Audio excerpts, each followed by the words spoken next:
Just a few days ago, we saw Netanyahu give a speech to Congress. I do want to ask about what you made of the American elected officials who were clapping and, standing ovations and whatnot. Well, that's the power of the Israel lobby, AIPAC in particular. So our Congress is bought and paid for and has been for decades. Biden, by the way, took more money from the Israel lobby than any other Senate candidate. I think he still holds that record, and he hasn't been in the Senate for, I guess, 12 years, 8 years as a vice president and more than that, and then almost 4 years as president. So, they're bought and paid for, and they were cheering their major funder, in essence, or the Israeli prime minister, who their major funder has long supported. AIPAC, by the way, has a very strong political orientation. I know because I covered the election between Rabin and Netanyahu, and AIPAC funded and supported Netanyahu through PACs and advisors and everything else. So there's long been a political orientation, especially after Oslo, and Netanyahu is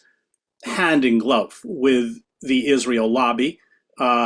He's a creation of the Israel lobby, really, in essence, as a political candidate. And the deep pockets that the Israel lobby has allows it to essentially buy up the American political class. And so that's why you saw everybody standing and cheering a war criminal. I mean, it was a kind of deeply embarrassing and sobering sight. But I think it also illustrates to what an extent the United States has become a pariah, along with Israel. The fact that you would invite someone who is being investigated as a war criminal. It's not just a term I'm throwing out. He's being investigated by the International Court of Justice as a war criminal.